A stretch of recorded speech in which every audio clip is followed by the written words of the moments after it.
What made you want to be a lawyer? That's a good question, because it's changed over time. I've always had an interest in business and the corporate side of things and economics and the way that worked.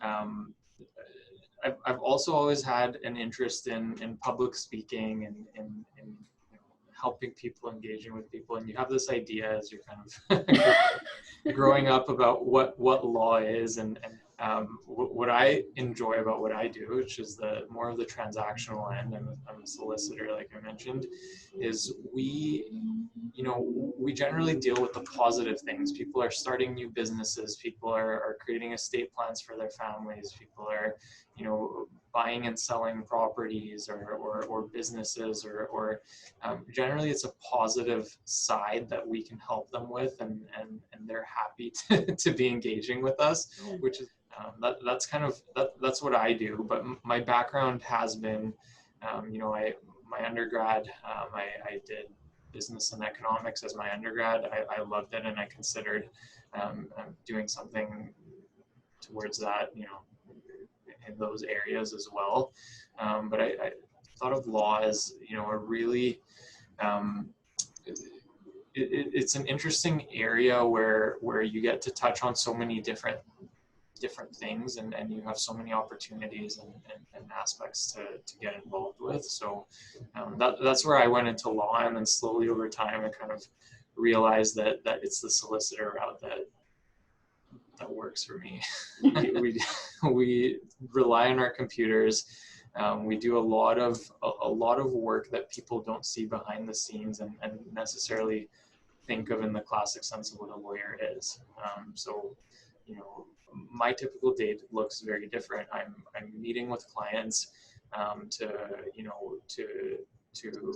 deal with purchases and sales of their property, refinances, to talk about their estates and their estate plans and come up with strategies for them, to prepare transactional documents and back and forth with the other side if there is one, to help them incorporate their businesses and grow their businesses and buy or sell businesses and things like that. So it's a very different kind of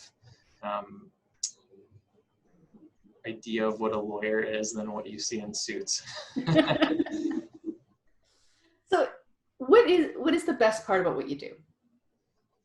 The best part about what I do, I think, is seeing all the different pieces of a transaction come together to achieve kind of what someone had in mind. And that's the tough part, because you don't always realize or understand how many moving components there are just to do something as simple as like a residential property purchase. Mm-hmm. It doesn't have to be a massive commercial development or some large business deal. To do something as simple as a residential transaction, you're coordinating with lots of different parties. It's always fast paced. There's so many different moving parts. The day passes very quickly, and it's good to see them all come together and someone happy at the end of the day, whether they realize how much went into it or not. So no, I don't think people really do understand how much goes into it. Yeah, and it's, a lot of times, like, I'll sit down with clients and we're signing, I'll use real estate documents as one example, and you walk in with the folder and the stack of documents to sign, and their eyes kind of pop out of their heads when they realize how much there really is to it. Mm-hmm. Everyone just kind of thinks that, unless you've gone through it a few times, there's a few documents that will be printed out and I'll sign it, and that's about it. I'm starting a business. What do I need to know about legally? Well, that's another good question. So I'll give you an idea of what happens when you don't think about that, first of all, because we see it all the time. It's, people start up small businesses as a sole proprietor, and you kind of slowly start growing and you get more customers or clients or whatever it is that you do, and you're signing contracts left, right, and center with suppliers, or and suddenly you've grown into a large business and you realize that there's no there's no legal structure there. You should think about incorporation as early as possible in the context of your own business. So let's talk about the estate planning part of what you do now, because there's two different types of estate planning. There's estate planning for the families, and that's your personal assets. Yep. And then you've got the business estate planning, which is more succession planning. Right. So let's start with the personal estate planning. What are some of the things that you have to have in place in order to have an easy transition of your wealth? A lot of people are familiar with their wills. Everyone knows, I should get a will, whether you've done it or not.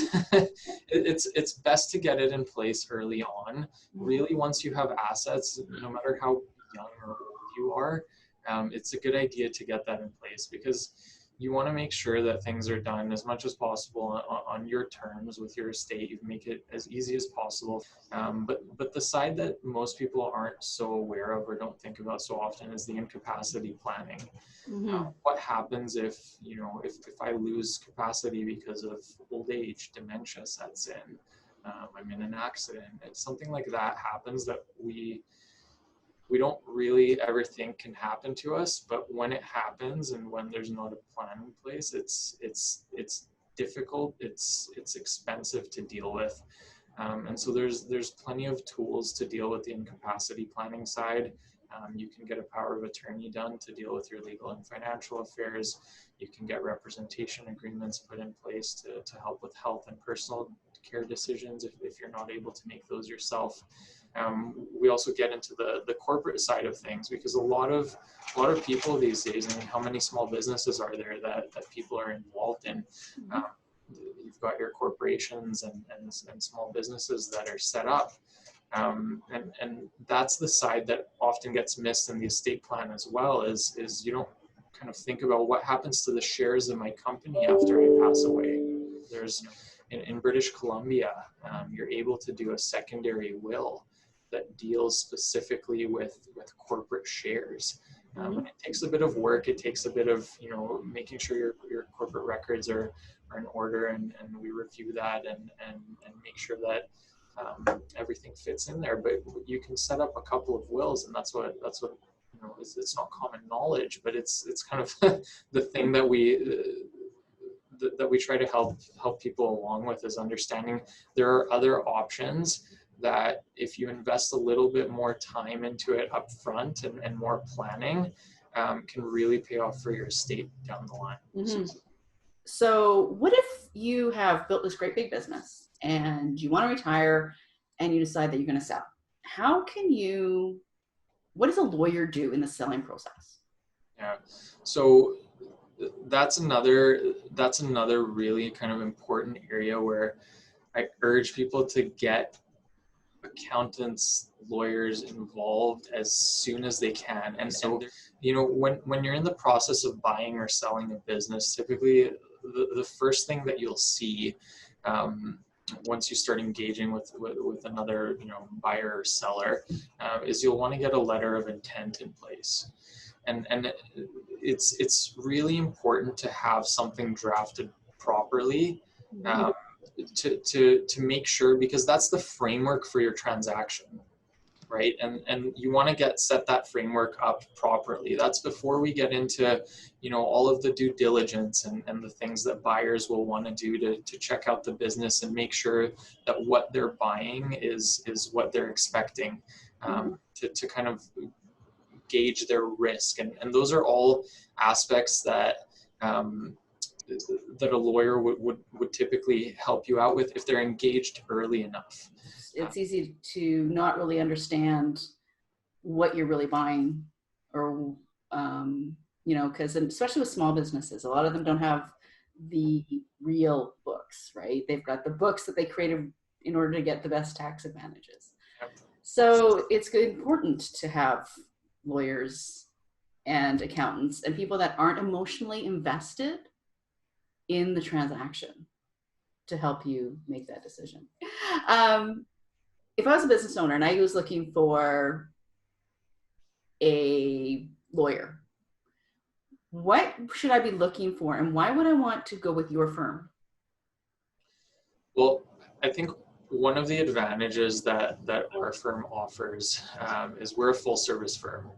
And, and we're one of the only full service firms in the Tri-Cities. We're the largest law firm in Port Moody.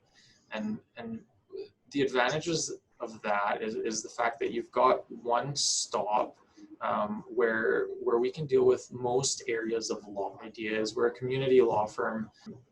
Whatever it is that you need, typically we have a lawyer at our firm who can handle that. So